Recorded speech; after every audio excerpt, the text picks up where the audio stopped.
صفحہ نمبر ہے 395۔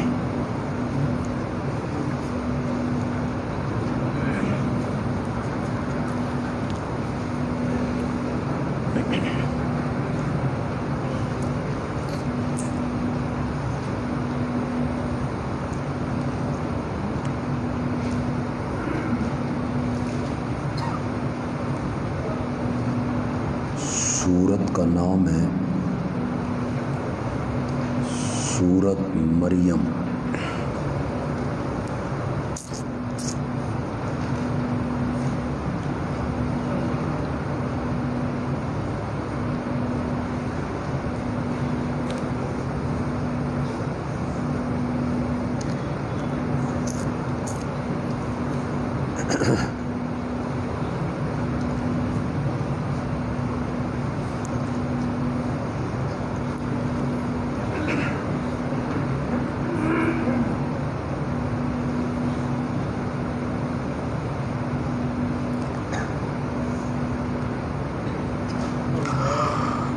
اعوذ باللہ من الشیطان الرجیم، بسم اللہ الرحمن الرحیم۔ کاف ہا یا عین صاد۔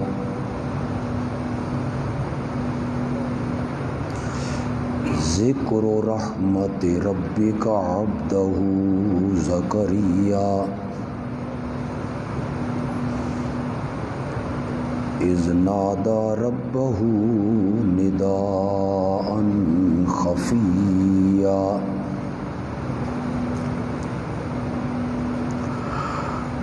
قال رب إني وهن العظم مني واشتعل الرأس شيبا ولم أكن بدعائك رب شقيا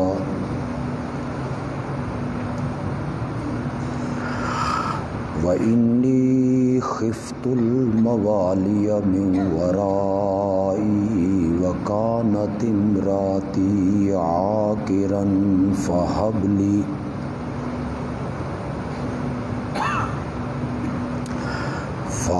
لِي مِنْ لَدُنْكَ وَلِيًّا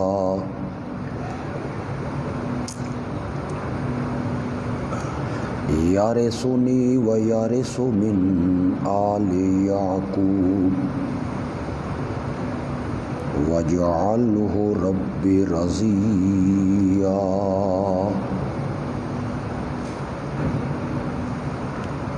یا زکریا انا نبشرک بغلام اسمہ یحییٰ لم نجعل له من قبل سميا۔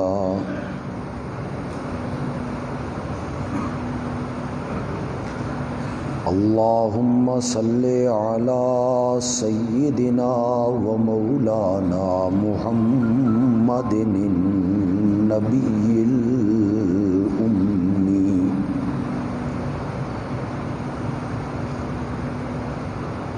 وعلى آلہ وأصحابہ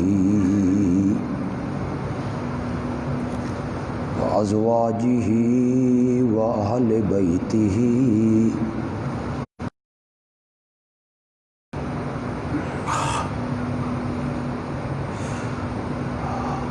گزشتہ تقریباً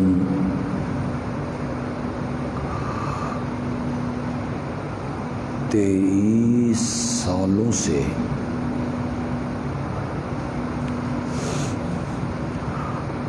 جامعہ مسجد حنفیہ بلاک 18 میں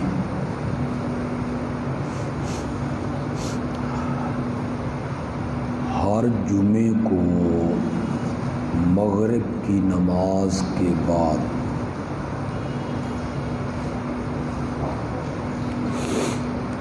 درس قرآن کا یہ سلسلہ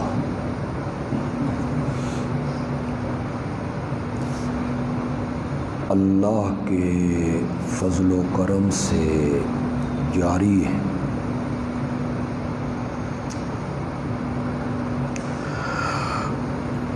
اٹھارہ سالوں میں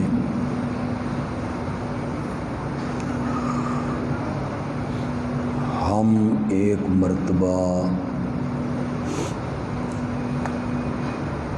پورے قرآن کا ترجمہ اور تفسیر مکمل کر چکے ہیں، اور دوبارہ یہ سنہری سلسلہ سورۃ مریم کی تفسیر تک آن پہنچا ہے۔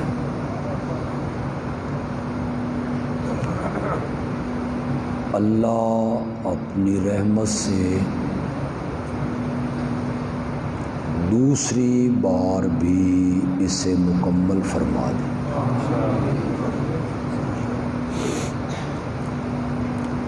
کرونا وبا کی وجہ سے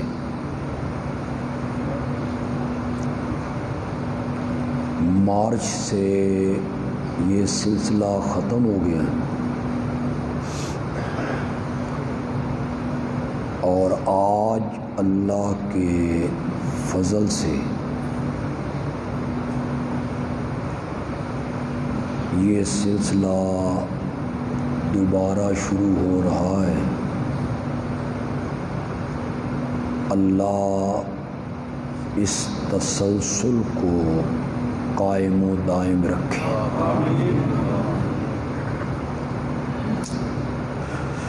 سورۃ مریم کے 4 یا 5 درس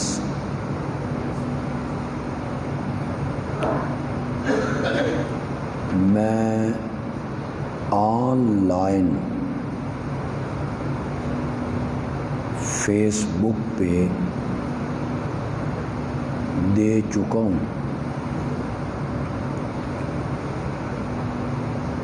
کئی حضرات نے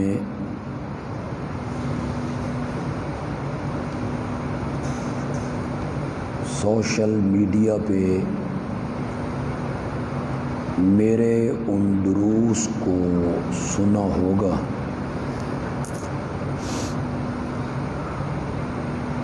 آج کے درس میں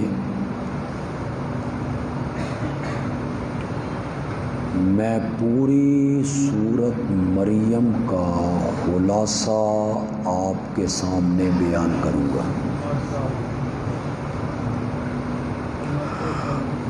اور آئندہ جمعہ انشاءاللہ ہم سورۃ طٰہٰ سے درس شروع کریں گے۔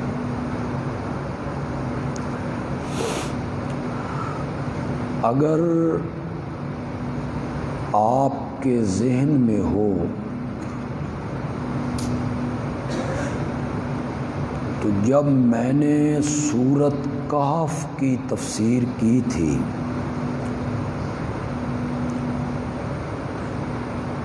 تو میں نے وہاں آپ کو سمجھایا کہ سورۃ کہف میں اللہ نے مشرکین کے چند شبہات کے جواب دیے۔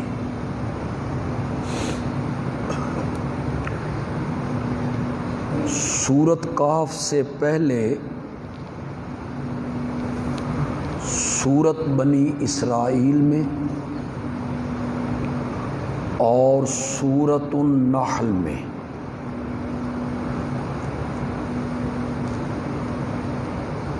اللہ نے مشرکین کے 2 مطالبات کو پورا کر دیا تھا۔ مشرکین کا پہلا مطالبہ تھا کہ اگر تم اللہ کے سچے نبی ہو اور ہم آپ کی تکذیب کر رہے ہیں تو جس عذاب سے آپ ہمیں ڈرایا کرتے تھے کہاں ہے وہ عذاب؟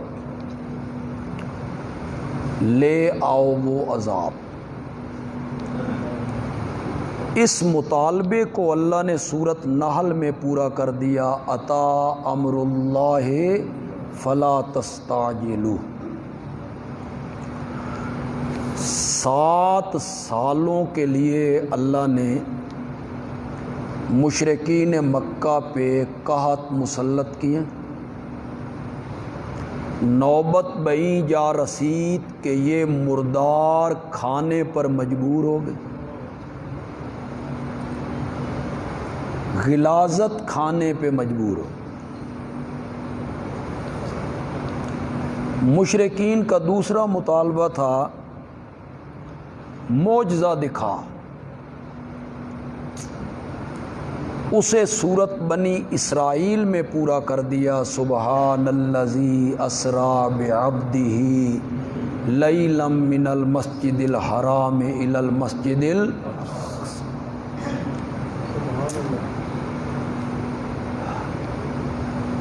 یہ دونوں مطالبے جب پورے کر دیے تو علاج تو مشرکین کا یہ تھا کہ انہیں صفحہ ہستی سے مٹا دیا جاتا، اب ایمان کیوں نہیں لاتے ہو؟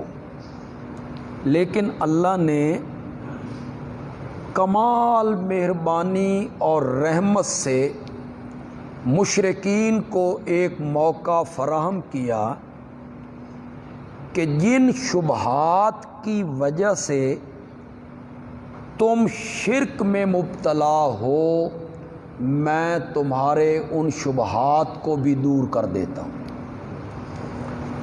ان میں پہلا شبہ تھا اصحاب کہف کے بارے میں، دوسرا تھا ذوالقرنین کے بارے میں، تیسرا تھا حضرت خضر کے بارے میں، حضرت موسیٰ کے بارے میں۔ اللہ نے سورۃ کہف میں ان کے تمام شبہات کے کیا دے دیے؟ جواب دے۔ اصحاب کہف کو معبود بنا رہے ہو، ان کے نام کی نظر و نیاز دے رہے ہو، وہ تو خود بھاگے ہیں، اپنے شہر سے نکلے ہیں، تھوڑی دیر سونے کے لیے اپنے سونے کی مدت کا بھی پتہ، وہ کیسے معبود ہو سکتے؟ یہ شبہات کو رد کی، ہم اسے پڑھ چکے ہیں، میں اسے بیان کر چکا ہوں۔ یہ جو سورۃ مریم ہے نا، یہ سورۃ کہف کے لیے بمنزلہ تتمہ کے ہے۔ ہوتا ہے کہ جو باقی شبہات اصحاب کہف میں 4 شبہات کے جواب دیے، اور جو باقی ماندہ شبہات مشرکین کے ذہن میں تھے ان شبہات کے جواب اب اللہ سورۃ مریم میں دے گے۔ یہ ہوتا ہے، یہ تتمہ ہے سورۃ کہف کا، کہ باقی شبہات یہاں رد کریں گے۔ عیسائیوں کے ذہن میں مائی مریم کے متعلق، حضرت عیسیٰ کے متعلق، حضرت زکریا کے متعلق یہ شبہات تھے کہ یہ بڑی پہنچی ہوئی سرکاریں ہیں، اللہ کے محبوب ہیں، پیارے ہیں، وہ بغیر باپ کے پیدا ہوئے، مٹی کے پرندے بنا کے سچ مچ کے پرندے بنا دیتے تھے، مردوں کو زندہ کر دیتے تھے۔ معلوم ہوتا ہے کہ انہیں کچھ اختیار حاصل ہے، وہ متصرف ہیں۔ حضرت زکریا کو دیکھو عمر کے کس حصے میں، اور پھر انہیں بیٹا مل گیا۔ اس عمر میں بیٹے کا مل جانا معلوم ہوتا ہے کہ انہیں کچھ تصرف حاصل ہے۔ اسی طرح مائی مریم کے پاس بند کمرے میں بے موسم پھلوں کا آ جانا اس بات کی دلیل ہے کہ وہ متصرف ہیں، قادر ہیں، بند کمرے میں ہیں، وہاں پھل پہنچ رہے ہیں، تو وہ اللہ کے بڑے مقرب ہیں، اللہ سے ہمارے کام کروا دیتے ہیں۔ یہ 3 شبہات ہیں، اللہ نے ابتدا میں ان تینوں شبہات کے جواب دے دیے۔ سب سے پہلے حضرت زکریا کے متعلق جو شبہ تھا عیسائیوں کے ذہن میں کہ وہ قادر ہیں، عالم الغیب ہیں، متصرف ہیں، اس عمر میں ان کو بیٹے کا ملنا اور بیٹا لے لینا، معلوم ہوتا ہے انہیں کچھ طاقتیں قوتیں حاصل ہیں، اس کا سب سے پہلے اللہ نے جواب دیا کہ حضرت زکریا تو خود رو رو کے بیٹا مجھ سے مانگ رہے ہیں، انہیں کیا اختیار حاصل ہے، وہ تو میرے سامنے گڑ گڑا رہے ہیں، رب انی وہن العظم منی واشتعل الراس شیبا ولم اکن بدعائک رب شقیا، میری ہڈیاں کمزور ہو گئیں، میرے سر کے بال سفید ہو گئے۔ یہ جو آخری آیت کا حصہ ہے وَلَمْ أَكُمْ بِدُعَائِكَ رَبِّ شَقِيًّا، یہاں جلندری صاحب کیا معنی کر رہے ہیں، میں تجھ سے مانگ کر کبھی محروم نہیں رہا، میں اب بھی تجھ سے مانگ رہا ہوں، میری عمر 120 سال ہو گئی ہے، بیوی میری بانجھ ہے، قوتیں میری ختم ہو گئی ہیں، بیوی کی عمر 99 سال ہے، میں تجھ سے مانگ کے کبھی محروم نہیں رہا۔ یہ عام مفسرین معنی کرتے ہیں۔ ہمارے شیخ مولانا حسین علی الوانی رحمۃ اللہ علیہ اس کا معنی کرتے ہیں، با کو سببیہ بنا کے، بے دعا کی جو با ہے اسے انہوں نے سببیہ بنایا، ولم اکم بے دعائے کا رب شقین، اور شقین کا انہوں نے بالکل لفظی معنی کیا بدبخت، شقی کا معنی کیا ہے بدبخت، اور معنی وہ یہ کرتے ہیں مولا میں تجھ سے مانگ کر بدبخت نہیں بنا، میں کیوں بدبخت بنوں جو تجھ سے مانگتا ہوں، بدبخت تو وہ ہے جو تجھے چھوڑ کے اوروں سے مانگتا ہے، وَلَمْ أَكُمْ بِدُعَائِكَ رَبِّ شَقِيًّا، تجھ سے مانگ کر میں تو بدبخت نہیں بنا۔ حضرت زکریا اولاد کے لیے دامن پھیلا رہے ہیں، کس کے آگے؟ اللہ کے آگے، مانگ رہے ہیں کس سے؟ اللہ سے، اپنی عاجزی کا ذکر کر رہے ہیں، کمزوری کا ذکر کر رہے ہیں، سر کے بال سفید ہونے کا ذکر کر رہے ہیں، وَكَانَتِ امْرَأَتِي عَاقِرًا، بیوی میری بانجھ ہے، بیوی میری بانجھ ہے، فَحَبْ لِي مِن لَدُنْكَ وَلِيًّا، رب حب لی من لدنک ذریۃ طیبہ، مولا ایک وارث عطا کر دے، یارثنی جو میرا بھی وارث بنے، ویارث من آل یعقوب، اور وہ یعقوب کی اولاد کا بھی کیا بنے؟ وارث۔ آج کل وراثت کا بڑا مسئلہ چلا ہوا ہے، باغ فدق کا بڑا مسئلہ چلا ہوا ہے کہ یہ نبی پاک کی وراثت تھی، یہ نبی پاک کی ملکیت تھی باغ فدق، اور یہ بطور وراثت تقسیم ہونا چاہیے تھا، اور حضرت سیدہ فاطمہ کو یہ وراثت ملنی چاہیے تھی، وہ لینے کے لیے گئیں بھی، اور خلیفہ وقت نے انہیں کھڑا کیے رکھا اور انہیں محروم کر دیا، ان کی ملکیت پہ قبضہ کر لیا۔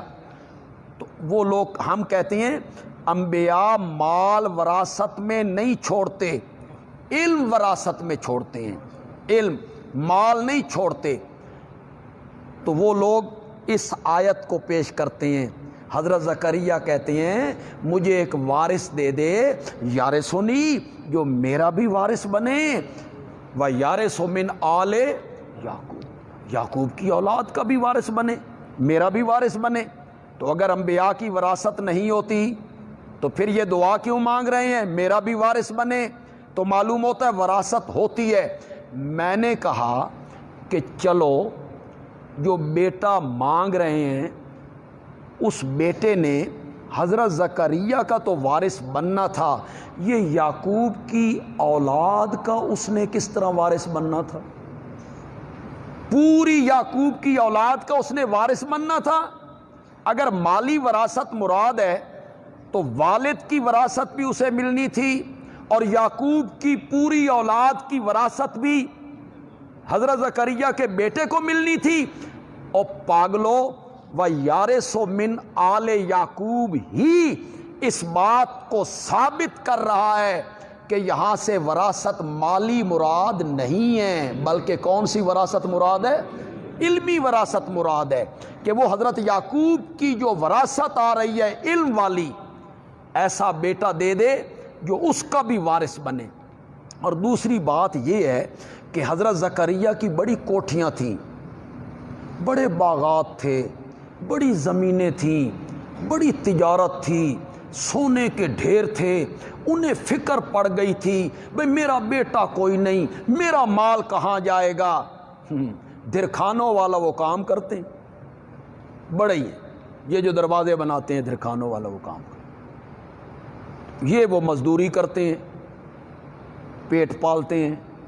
انہیں کیا پڑ گئی تھی کہ میرے پاس اتنی دولت ہے اور میرا وارث کوئی نہیں، اس کو تو عقل بھی تسلیم نہیں کرتی۔ تو حضرت زکریا نے بیٹا مانگا۔ چونکہ سفر میرا تھوڑا سا لمبا ہے، میں اس کی تفصیلات میں نہیں جانا چاہتا۔ اللہ نے فرمایا ہاں زکریا ہم تجھے بیٹا بھی دیں گے، آسمانوں سے نام رکھ کے دیں گے، وہ بڑا ہو جائے گا تو اس کے سر پہ نبوت کا تاج بھی ہم پہنا دیں گے، ہم تجھے بیٹا دیں گے۔ یہ جب کہا نا جواب میں اللہ رب العزت نے، تو حضرت زکریا کہتے ہیں رب انا یکون لی غلام، یہ بالکل آخری سطر ہے جی، 8ویں آیت ہے، رب انا یکون لی غلام، میرے پالن ہار میرے لیے بیٹا کیسے ہوگا؟ انا کیسے ہوگا؟ وکانت امراتی عاقرن، بیوی میری بانج ہے، میری بانج بیوی کے بطن سے بیٹا کیسے ہوگا؟ وقد بلغت من الکبر عتیا، اور میں خود بڑھاپے کی انتہا کو پہنچ گیا ہوں، 120 سال میری عمر ہے، سر کے بال سفید ہو گئے، ہڈیاں میری کمزور ہو گئیں، بیوی میری بانج ہے، مولا بیٹا کیسے ہوگا؟ قال کذالک، قال ربک هو علی ہین وقد خلقتک من قبل ولم تک شیئا، کہا اسی طرح ہوگا، کذالک اسی طرح ہوگا، تیرا رب کہتا ہے ہوا علی ہین، اس طرح بھی دینا میرے لیے آسان ہے، وقد خلقتک، میں نے تجھے بھی تو بنایا ہے، من قبل، اس سے پہلے، ولم تک شیئا، تو بھی تو کچھ نہیں تھا، تو دنیا میں نہیں تھا، عدم سے تجھے وجود میں لائے، نیس سے ہست کر دیا، نابوس سے بود کر دیا، عدم سے وجود بخش دیا، تے تین بنا لیا، تے تیرا پتر نہیں بنا سکتے۔ قال کذالک، اسی طرح۔ یہ تمام مفسرین اس کاف کو تشبیہ کے لیے لیتے ہیں، کذالک کا جو کاف ہے تشبیہ کے لیے۔ تو جب کوئی چیز تشبیہ کے لیے ہو تو پھر بتانا پڑتا ہے کہ وہ کیسے، اسی طرح، کس طرح؟ تو وہ مفسرین معنی کرتے ہیں اسی طرح جس طرح تجھے بنائے، اسی طرح کا یہ مطلب ہے، اسی طرح ہم بنائیں گے جس طرح تجھے بنایا۔ ہمارے شیخ مولانا حسین علی رحمۃ اللہ علیہ کہتے ہیں نہیں، کذالک کا جو کاف ہے یہ کاف لبیان الکمال ہے، کاف لبیان الکمال، معنی کریں گے یوں ہی، کاف لبیان الکمال کا کیا معنی ہوگا؟ یوں ہی۔ اب یوں ہی میں تو بہت ساری بات آ گئی، لیکن اس کو میں تھوڑا سا کھول دیتا ہوں۔ حضرت زکریا تعجب کرتے ہیں، بیوی میری بانج ہے، میں بڑھاپے کی انتہا کو پہنچ گیا، ہڈیوں میں رس باقی نہیں، سر کے بال سفید ہو گئے، قوتیں جواب دے گئیں، اعصاب کمزور ہو گئے۔ مولا بیٹا کیسے ہوگا، کیسے ہوگا؟ میں دوسری شادی کروں گا، جوانی چڑھاں گا، کیسے ہوگا؟ اللہ نے جواب میں کہا کذالک، تیری عمر 120 سال ہو، بیوی تیری بانج ہو، اس کی عمر 99 سال ہو، سر کے بال سفید ہو، ہڈیوں میں رس موجود نہ ہو، پھر میں تجھے بیٹا دوں، یہی تو میرا کمال ہے۔ کالا کذالک، کاف لے بیان الکمال، تو اس کا معنی کیا کریں گے؟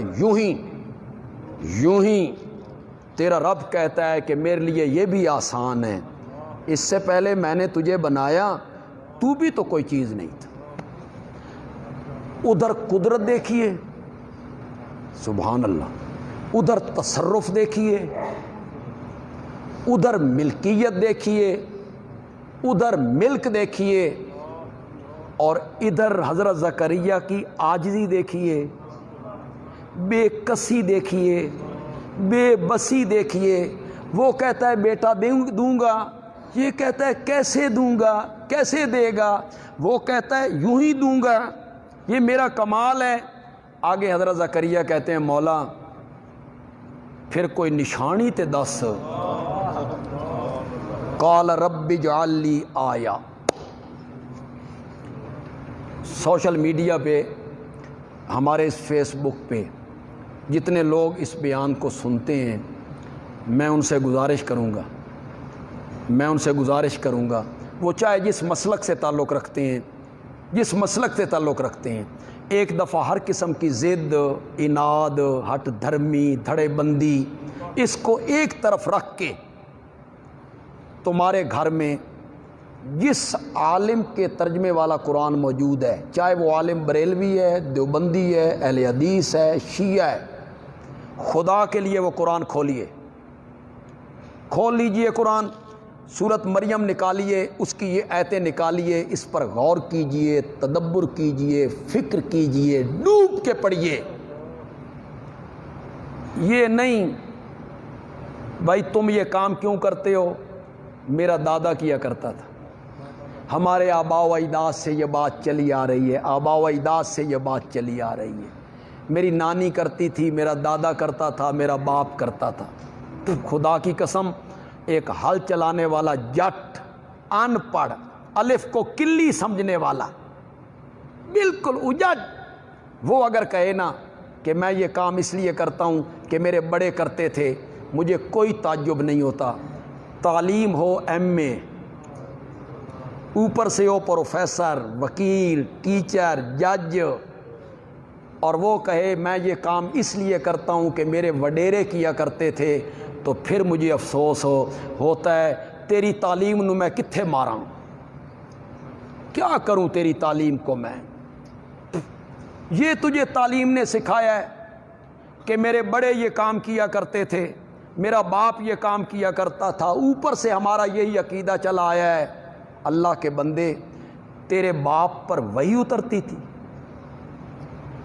تیرا دادا نبی تھا کہ جو کام تیرے بڑے کرتے تھے وہ حجت بن جائے، جو کام تیرے بڑے کرتے تھے وہ سنت بن جائے، جو کام تیرے بڑے کرتے تھے وہ ثواب کا کام بن جائے۔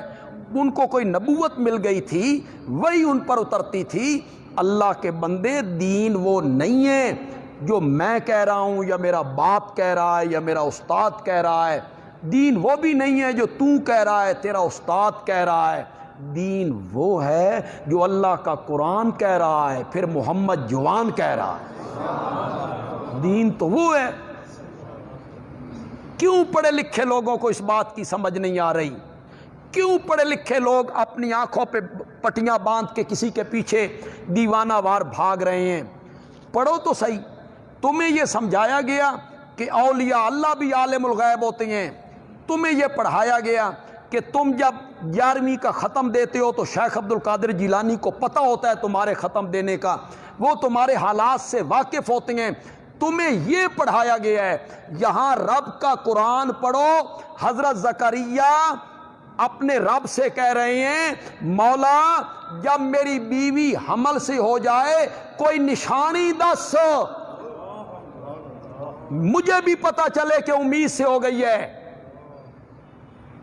بیوی کہاں رہتی تھی؟ گھر کے اندر. حضرت زکریا فوت ہو گئے تھے کہ زندہ تھے؟ اور اللہ کے بندے پیغمبر ہے, زندہ ہے, بیوی پاس ہے, وہ امید سے ہوتی ہے. پیغمبر کو پتہ نہیں چلتا. پیغمبر اللہ سے پوچھتا ہے مولا کوئی نشانی دس, رب اجعل لی آیہ, کوئی نشانی بتا. تو معلوم ہوا حضرت زکریا عالم الغیب ہونا تو بڑی دور کی بات ہے, اپنی بیوی کے امید سے ہونے کے بارے میں بھی انہیں علم نہیں تھا. علم غیب خاصہ انبیاء اولیاء کا نہیں ہے, علم غیب خاصہ کس کا ہے؟ ورنہ نشانیاں پوچھتے, نشانیاں مانگتے. اللہ بھی بڑی نشانی دسی. سبحان اللہ. مولا میرے تفسیر کے استاد شیخ القرآن مولانا غلام اللہ خان رحمۃ اللہ علیہ جب جلال میں آتے تھے تو کہتے تھے مولا تیرے سمجھان تے قربان جاواں پر مشرکو تواڈے نہ منن تے بھی قربان جا. تو سامنے ہک نہیں من. اللہ نے بھی بھائی سمجھایا, 1 دونی دونی تے 2 دونی 4 کر کے سمجھایا اللہ نے, تم نے نہیں مانی. 2 جواب اس کا. کمنٹ میں یہ لکھو گے انبیاء کا گستاخ ہے, نبیوں کا گستاخ ہے, انبیاء کی گستاخی کرتے. اس کا جواب دو, کیوں نشانی پوچھ رہے ہیں؟ اگر وہ عالم الغیب ہیں کیوں نشانی پوچھ رہے ہیں؟ اگر انہیں غیب کا علم ہے تو نشانی کیوں پوچھ رہے ہیں؟ آگے جو رب نے نشانی بتائی مزہ ہی آگے. قال آیتک اللہ تکلم الناس 3 لیال سویا, باوجود تندرست ہونے کے 3 دنوں کے لیے جب تو لوگوں سے بات نہ کر سکے, تیری زبان بند ہو جائے تو سمجھنا کہ بیٹا آنے والا ہے.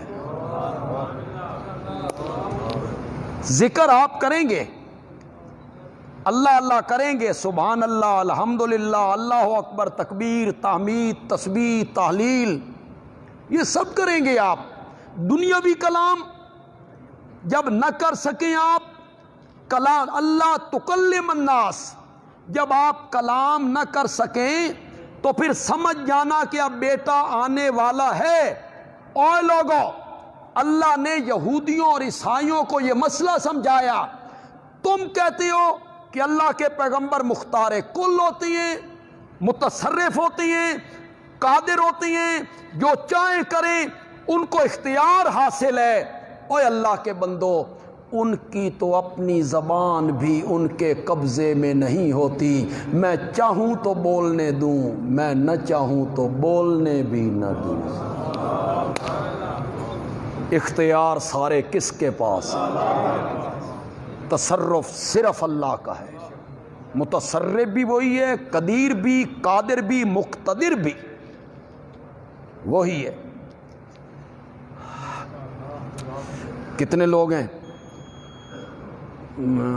آپ نے دیکھا کہ جب کسی پہ فالج کا حملہ ہوتا ہے اور زبان بند ہو جاتی ہے, زبان بند ہو جاتی ہے, تو اس نے کوئی وہ بولنا چاہتا ہے تو وہ بول نہیں سکتا, پھر وہ آ کر کے پھر لفظوں کی جگہ آنسو ٹپکتے, آنسو ٹپکتے.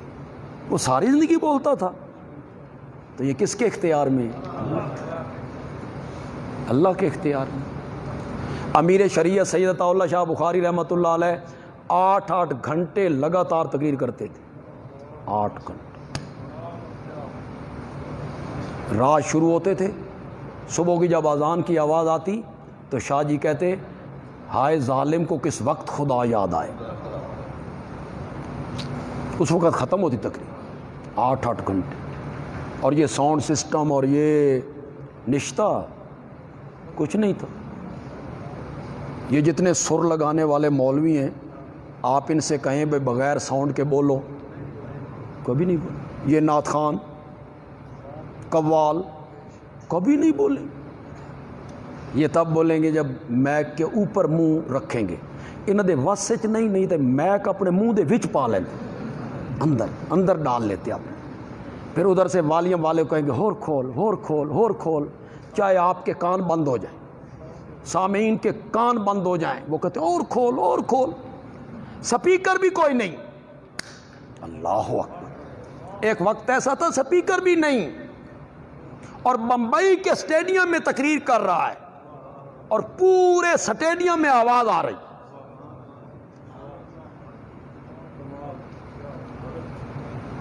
آخری عمر میں فالج کا حملہ ہوا اور زبان لڑکھڑا گئی، پھر صحیح لفظ بھی ادا نہیں ہو رہے، تو یہ کس کے اختیار میں؟ اللہ کے اختیار، اللہ کے اختیار۔ شاہ جی کے جو اعصاب تھے، اعضاء تھے، آواز تھی، ڈاکٹروں نے جب آخری بار ان کا معائنہ کیا تو ڈاکٹر نے کہا شاہ جی اللہ تے تواڈی عمر 200 سال بنائی آئی، تساں 50 سال ہی پوری کر چڑی، آپ نے 50 سال میں ہی پوری کر دی، اپنی توانائی ساری خرچ کر دی۔ 8 گھنٹے بولنا آسان، تو یہ سارے اختیار اور قدرتیں اور تصرف کس کے ہاتھ میں؟ اللہ کے ہاتھ۔ یہ پہلے شبے کا جواب دی، تم انہیں مختار کل مانتے ہو، تم انہیں عالم الغیب مانتے ہو، تم انہیں قادر مانتے ہو، وہ تو میرے سامنے گڑ گڑا رہے ہیں، عاجزیاں کر رہے ہیں، رو رہے ہیں، میں انہیں خوشخبری دیتا ہوں تو وہ کہتے ہیں انا بیٹا کیسے ہوگا، پھر جب میں اسے یقین دلاتا ہوں تو وہ نشانیاں پوچھتا ہے۔ نہ وہ عالم الغیب ہیں، نہ وہ قادر ہیں اور متصرف ہیں، اس لیے وہ الہ بننے کے لائق نہیں۔ دوسرا شبہ ہے حضرت مریم کے متعلق کہ انہیں بے موسم پھل ملے، جبریل ان کے پاس آیا تو یہ بڑی قدرت والی ہے، متصرف ہے اور بڑے اختیار ہیں اور اللہ سے کام کروا لیتی ہیں، یہ اللہ تعالیٰ نے اس کا ذکر کیا۔ وَاذْكُرْ فِي الْكِتَابِ، آیت نمبر 16، اِذِ انتبذت من اہلہا مکانا شرقیہ،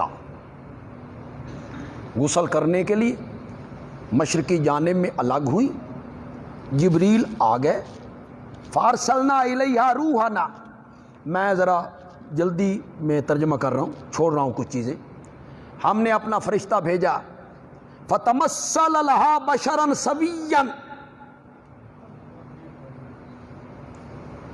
اس فرشتے نے اس کے سامنے بشر کی صورت بنائی، فتمثل لہا بشرا، تھا وہ نوری،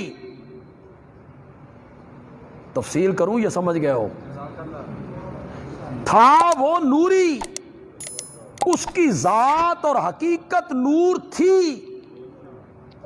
وہ جب انسانی شکل میں آیا، وہ جب بشری لباس میں آیا تو رب نے کہا فتمثل لہا بشرا سویا،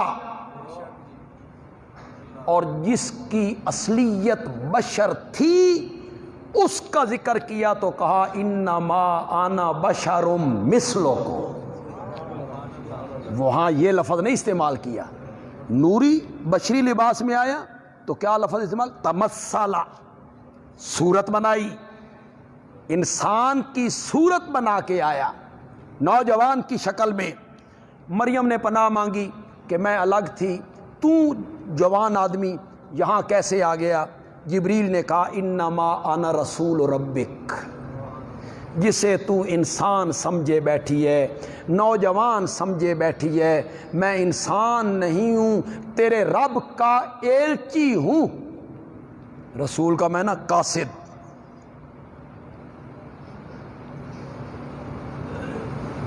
رب کا بھیجا ہوا پیغام لانے والا، لے آہابا لکے غلامن زکیہ، تاکہ میں تجھے دوں ایک لڑکا ستھرا، پاکیزہ لڑکا تجھے میں عطا کروں، میں تیرے رب کا ایلچی ہوں۔ اللہ نے پہلا مسئلہ سمجھایا، تم کہتے ہو مریم عالم الغیب ہیں، وہ تو اپنے سامنے کھڑے ہوئے جبریل کو بھی پہچانو، اسے یہ بھی پتہ نہیں تھا کہ یہ نوجوان جبریل ہے، ورنہ اس سے پناہ وہ کیسے مانگتی؟ جبریل نے کہا میں تیرے رب کا ایلچی ہوں تاکہ میں تجھے ایک پاکیزہ لڑکا بخشوں۔ یہاں جو ہمارے دوست ہیں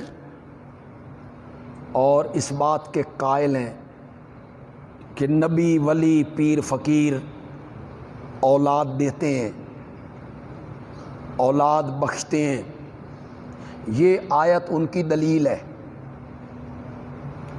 وہ کہتے ہیں جبریل نے کہا تھا میں تجھے بیٹا دوں گا، میں تجھے بیٹا، ترجمہ واقعی یہی ہے، میں تجھے بیٹا دوں گا۔ تو یہ لے کے ساتھ آیت پڑھ کے کان پہ ہاتھ رکھ کے پھر اس کا ترجمہ کر کے لے آہابا لکے غلامن زکیہ، میں تیرے رب کا ایلچی ہوں، آیا ہوں اس لیے کہ میں تجھے بیٹا دوں، میں تجھے بیٹا دوں۔ پھر لوگوں سے پوچھتے ہیں جبریل دتا کہ نہیں دتا؟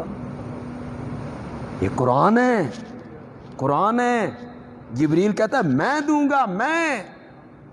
آگے پڑھی پڑھائی قوم ہے، ان بیچاروں کو پتہ ہی کوئی نہیں مفہوم کیا ہے۔ وہ کہتے ہیں ہاں جی قرآن ہے، جبریل کہتا ہے میں دوں گا، میں دوں گا۔ تو مولوی صاحب خطیب صاحب پھر کہتے ہیں اس کا مطلب یہ ہے جبریل دے سکتا ہے، تو جبریل دے سکتا ہے تو نبی نہیں دے سکتے؟ کیوں نہیں جی؟ جبریل دے سکتا ہے تو پھر نبیوں کا مقام تو اعلیٰ ہے، وہ دے سکتے ہیں، نبی دے سکتے ہیں تو ولی نہیں دے سکتے۔ لوگوں نے کہا جی کیوں نہیں؟ پھر ولی بھی دے سکتے ہیں، ولی دے سکتے ہیں تو مولوی نہیں دے سکتے۔ پھر یہاں آ گئے کیوں نہیں جی؟ پھر مولوی بھی اور مولوی دے سکتے ہیں تو میں نہیں دے سکتا، میں نہیں دے سکتا، تو مجھ سے مانگا کرو بیٹا، مجھ سے۔ یہ دلیل ہے جناب، لے آہاب لکے غلامن زکیہ۔ میں اس کے عام طور پہ دو جواب دیتا ہوں، ایک الزامی ایک تحقیقی۔ الزامی جواب یہ ہے کہ یہاں کے جو ایک چودھری صاحب ہوں وہ فیصل آباد بھیجیں ایک بندے کو کہ فیصل آباد جا اور فلاں چودھری کو میرا یہ پیغام پہنچا کے آ۔ تو یہ جس کو بھیج رہے ہیں قاصد ایلچی، یہ جب فیصل آباد جائے گا اس چودھری کے پاس، اپنی گل کرنیس یا بھیجن والے دی کرنیس؟ کس کی کرنی؟ تو جبریل کو بھیجا کس نے تھا؟ تو پھر بات کس کی کرنی تھی؟ اس نے اپنی۔ یہ تو مجازن نسبت اپنے طرف کر دی، ورنہ آپ سورۃ آل عمران میں پڑھیں تو وہاں بات ساری کھل جاتی ہے۔ ان اللہ یبشرک، سورۃ آل عمران، ان اللہ یبشرک، مریم اللہ تجھے خوشخبری دیتا ہے، سورۃ آل عمران میں موجود ہے۔ اور تحقیقی جواب کیا ہے؟ تحقیقی جواب یہ ہے کہ جب مریم کو جبریل نے کہا میں تجھے بیٹا دوں گا، قالت، تو مریم کہنے لگی انا یکون لی غلام، میرے لیے بیٹا کہاں سے ہوگا، کیسے ہوگا؟ ولم یمسسنی بشر، مجھے کسی انسان نے چھوا تک نہیں، نکاح میرا نہیں ہوا، خامن میرا کوئی نہیں، ولم اکو بغیا، اور بدکارہ میں نہیں، باغیہ تاغیہ الیاذ باللہ زانیہ میں نہیں کہ بیٹا غلط ہو۔ شادی میری نہیں ہوئی کہ بیٹا جائز ہو، مجھے کسی بندے نے ہاتھ تک نہیں لگایا، بیٹا کیسے ہوگا؟ مریم پوچھ رہی جبریل سے کیسے ہوگا؟ دینا ہوتا جبریل اس کو بتاتا نا بھئی ایسے ہوگا، بتاتا نا، وہ جو کہتی تھی کیسے ہوگا بیٹا کیسے ہوگا، جبریل نے دینا ہوتا تو جبریل کہتے ایسے ہوگا نہیں۔ پڑھیے قرآن پاک کی آیت نمبر 21 میں ہم آ گئے، آیت نمبر 21 میں ہم آ گئے۔ مریم کہتی ہے بیٹا کیسے ہوگا، کسی بشر نے مجھے ہاتھ نہیں لگایا، باغیہ تاغیہ میں نہیں۔ کالا، جبریل نے کہا کذالک، اسی طرح، کالا ربو کے، کالا ربو کے، ہوا علیہ حینن، میں نہیں پتا پتر کنی ہوئے گا، تیرا رب کہتا ہے انوی میرے واسطے دینا آسان ہے۔ میاں بیوی کا جوڑا ملے تو تم آسان سمجھے بیٹھی ہے، میاں بیوی کا جوڑا نہ ملے تو تم مشکل سمجھے بیٹھی ہے۔ یہ مشکل آسان تیرے لیے ہے، ہمارے لیے دونوں طرفیں برابر۔ تو پھر کس نے دینا تھا؟ جبریل نے بھی کیا کہہ دیا؟ کالا ربو کے، کالا ربو کے، تیرا رب کہتا ہے، تیرا رب کہتا ہے۔ مریم امید سے ہو گئیں، وقت پورا ہو گیا، درد ذہ شروع ہوا، وہ انہیں کھینچ کے کھجور کے درخت کے پاس لایا، وہ کھجور کے اس درخت کے نیچے بیٹھی ہیں بالکل الگ تھلگ، تو وہاں وہ کہتے ہیں یا لیتنی مت قبل ھذا، مولا کاش میں اس سے پہلے مر گئی ہوتی، وکنت نسیا منسیا، لوگ میرا نام بھول گئے ہوتے، میں کس مصیبت میں گرفتار ہو گئی ہوں، شادی میری نہیں ہوئی، خاندان میرا بڑا اونچا ہے، پاکیزہ لوگ ہیں، میں نے بیٹا اٹھا کے گاؤں جانا ہے، مولا میں کس مصیبت میں آ گئی ہوں، کاش میں اس سے پہلے مر گئی ہوتی۔ فناداہا من تحتہا، آواز دی اس کے نیچے سے، اللہ تحزنی، غم نہ کر، قد جعل ربک کے تحت کے سریہ، اللہ نے تیرے پاؤں کے نیچے پانی کا ایک چشمہ جاری کر دی۔ وَحُزِّی إِلَيْكَ بِجِذْعِ النَّخْلَةِ، اس کھجور کے تنے کو ہلا، ہلانا تیرا کام ہے اور تازہ کھجوریں گرانا میرا کام ہے۔ فَكُلِی، کھجوریں کھا، وَاشْرَبِی، چشمے کا پانی پی، وَقَرِّی عَیْنَا، عیسیٰ کو دیکھ کر اپنی آنکھیں ٹھنڈی کر۔ عیسیٰ بھی آ گئے نا، اتنا تک پیدا ہو گئے۔ آج چشمہ بھی بغیر اسباب کے، آج کھجوریں بھی بغیر اسباب کے، اور آج تیرا بیٹا عیسیٰ بھی بغیر اسباب کے۔ مولا بڑا پیارا بیٹا ہے، آنکھوں کا نور ہے، دل کا سرور ہے، سینے کی ٹھنڈک ہے، لیکن مولا میں نے گاؤں جانا ہے، میں کنواری لڑکی، اسے اٹھا کے میں نے اپنے گھر لے جانا ہے، مولا کیا بنے گا؟ اللہ نے فرمایا مریم ابھی تک تجھے میری قدرتوں کا یقین نہیں آیا؟ جو رب خشک درخت سے تر و تازہ کھجوریں گرا سکتا ہے، اور جو رب تیرے قدموں کے نیچے سے پانی کے چشمے جاری کر سکتا ہے، اور جو رب بغیر خامد کے تجھے بیٹا دے سکتا ہے، وہ تیری لاج رکھنے پر بھی قادر ہے۔ تیری لاج ہم نے رکھنی ہے، تیری لاج، کہ کیسے؟ کہ کوئی بندہ ملے گا، وہ تو اسے پوچھے گا تو نے اس بچے کی طرف اشارہ کرنا ہے جو پنگھوڑے میں ہے، اور تو نے کہنا ہے میں چپ دا روزہ رکھیا، میں نے حاج نہیں بولنا، اس سے پوچھو، بس اتنا کام تو کرنا، آگے میں جانوں اور میرا عیسیٰ جانے۔ مریم اٹھا کے لائی گاؤں میں،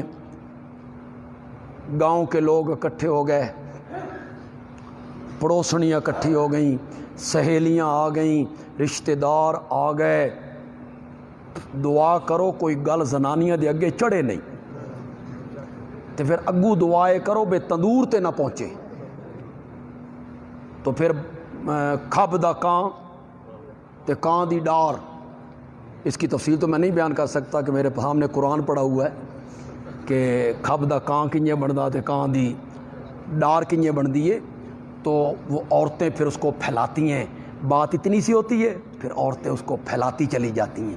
وہ سارے اکٹھے ہو گئے، مریم کھڑی ہیں، لوگ کہتے ہیں تیرا باپ ایسا نہیں، تیری ماں ایسی نہیں، تیرا بھائی ایسا نہیں، تیری برادری ایسی نہیں، تیرا قبیلہ ایسا نہیں، یہ کہاں سے لائی ہو؟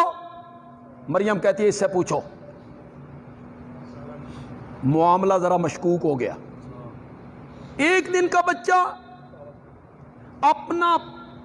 اپنا جرم اس کے متھے لگاتی ہو، تو نے جواب نہیں دینا، اس ایک دن کے بچے سے بات کریں، ہمیں پاگل بناتی ہو۔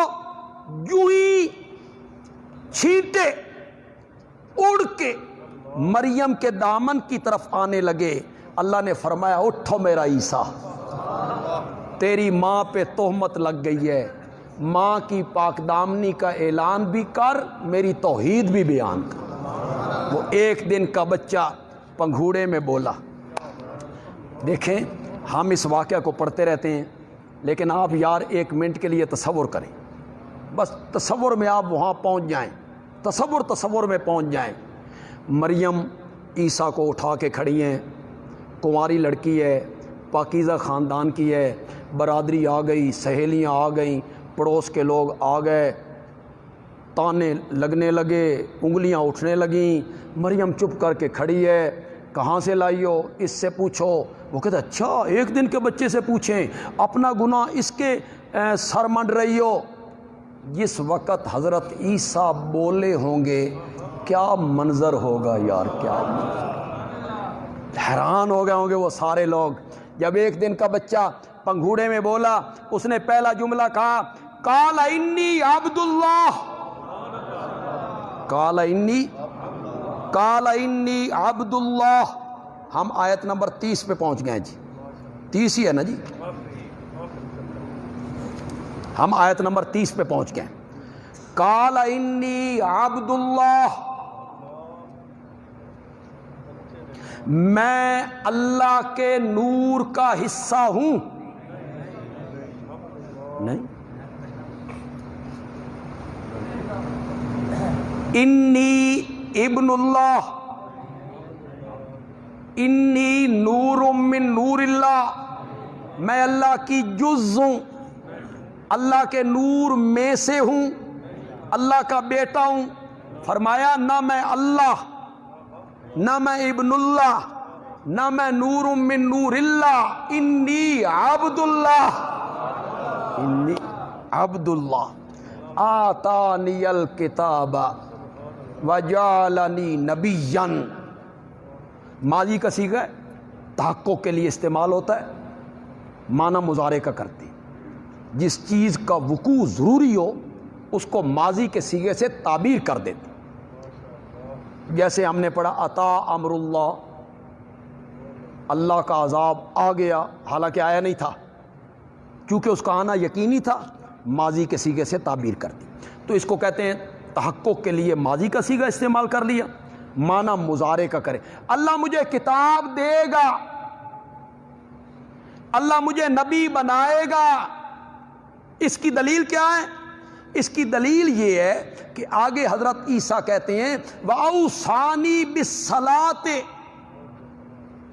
وَالزَّكَاةِ، اس نے مجھے حکم دے دیا ہے نماز پڑھنے کا، پنگھوڑے میں نماز پڑھنی ہے، اس نے مجھے حکم دے دیا ہے زکوٰۃ دینے کا، ایک دن کے بچے نے زکوٰۃ دینی ہے، تو وہاں اوصا کا کیا معنی کرو گے؟ اللہ مجھے حکم دے گا نماز پڑھنے کا، اللہ مجھے حکم دے گا زکوٰۃ دینے کا، تو یہ ماضی کا صیغہ ہے تحقق کے لیے۔ دیکھیں بہت کم علماء اس طرف توجہ کرتے ہیں، میں نے کبھی کسی عالم سے یہ نہیں سنا، لیکن میں اس کو بیان کر رہا ہوں۔ طلبہ بھی اس کو ذرا غور سے سنیں۔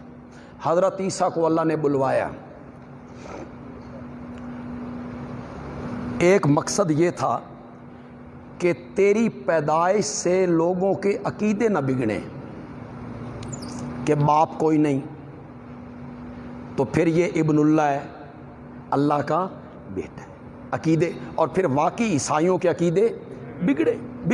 جو نجران کا وفد میرے نبی سے مناظرہ کرنے آیا تھا، اسی مسئلے پہ مناظرہ تھا، اللہ لا الہ الا ہو، وہ کہتے تھے عیسیٰ الہ ہیں، اور میرے نبی کہتے تھے لا الہ الا۔ تمہارے پاس کیا دلیل ہے کہ حضرت عیسیٰ الہ ہیں؟ ان کے علماء نے کہا وہ ابن اللہ ہیں، یہ دلیل ہے الہ ہونے کی، وہ ابن اللہ ہیں۔ آپ نے فرمایا وہ ابن اللہ نہیں ہے۔ عیسائیوں کے مناظر نے کہا اگر وہ ابن اللہ نہیں ہے تو ان کے باپ کا نام بتاؤ۔ یہ بڑا سخت سوال تھا، یہ تو ہم بھی قائل ہیں کہ ان کا باپ ہو کوئی نہیں۔ وہ کہنے لگے اگر وہ اللہ کے بیٹے نہیں تو ان کے باپ کا نام بتاؤ۔ پھر اللہ نے سورۃ آل عمران کی ابتدائی 80 آیتیں انہی کے جواب میں اتاری۔ اللہ نے فرمایا اگر عیسیٰ اس لیے الہ ہے کہ اس کا باپ کوئی نہیں تے آدم دی تے ماں بھی کوئی نہیں، پھر ان کو کیوں نہیں الہ مانتے ہو؟ یہ بھی کوئی دلیل ہوئی؟ تو دو مسئلے تھے، ماں پر تہمت لگ گئی، ایک عقیدے کے بگڑنے کا خطرہ تھا کہ لوگوں کے عقیدے نہ بگڑیں، دو باتیں تھیں۔ حضرت عیسیٰ نے ماں کی پاک دامنی کو بیان کرنے سے پہلے عقیدے کی اصلاح کی تھی۔ معلوم ہوتا ہے عقیدے کی اصلاح اتنی ضروری ہے کہ ماں کی پاک دامنی کا اعلان بعد میں کیا، عقیدے کی اصلاح انی عبداللہ۔ آپ کہیں گے ماں کی پاک دامنی یہاں کہاں ہے، کس جگہ ہے؟ آتانی الکتاب وجعلنی نبیا، یہ پاک دامنی کا اعلان ہے۔ کیا مطلب؟ اللہ نے مجھے نبی بنانا ہے، اللہ نے میرے سر پہ نبوت کا تاج رکھنا ہے، اللہ نے مجھے کتاب دینی ہے۔ اس میں ماں کی پاک دامنی کیسے آ گئی؟ حضرت عیسیٰ کہنا چاہتے ہیں میری ماں پہ تہمت نہ لگاؤ، میری پیدائش کو غلط نہ سمجھو، اللہ نے مجھے نبی بنانا ہے، اور نبی کا حسب بھی اعلیٰ ہوتا ہے، نبی کا نسب بھی اعلیٰ ہوتا ہے۔ اگر میرا نسب غلط ہو تو اللہ مجھے نبی بنائے گا؟ تو میرا حسب بھی اعلیٰ ہے، میرا نسب بھی اعلیٰ ہے۔ پھر آخر میں آ کے کہتے ہیں ان اللہ ربی و ربکم فاعبدوہ ھذا صراط مستقیم۔ ماں کی گود میں بھی حضرت عیسیٰ نے اللہ کی توحید بیان کی، اللہ کی وحدانیت کا ذکر کیا۔ وہ اللہ جو میرا بھی رب ہے اور وہ اللہ جو تمہارا بھی رب ہے، تمہارا پالنہار میرا پالنہار، تمہاری نشو و نما کرنے والا میری نشو و نما کرنے والا، تمہیں پروان چڑھانے والا مجھے پروان چڑھانے والا، میری ضروریات زندگی کو پورا کرنے والا اور تمہاری ضروریات زندگی کو پورا کرنے والا، وہ جو اللہ ہے نا، اس اللہ ہی کی عبادت کرو۔ ھذا صراطم، یہ ہے سیدھا راستہ۔ کون سا؟ جس میں عبادت کس کی ہوگی؟ اللہ کی ہوگی، صرف اللہ کی ہوگی، یہی سیدھا راستہ ہے۔ اسے سورۃ فاتحہ میں بیان کیا، ایاک نعبد و ایاک نستعین اہدنا الصراط المستقیم۔ الصراط کا الف لام عہد خارجی کا ہے، ایاک نعبد و ایاک نستعین، ہم تیری ہی عبادت کرتے ہیں، ہم تجھ ہی سے مدد مانگتے ہیں۔ اہدنا الصراط المستقیم، مولا یہ تیری ہی عبادت کرنا، تجھ ہی سے مدد مانگنا، اسی رستے پر مرتے ٹائم تک پکا رکھ۔ الحمدللہ رب العالمین، والصلاة والسلام علی سید الانبیاء والمرسلین وعلی آلہ واصحابہ اجمعین اجمعین آمین۔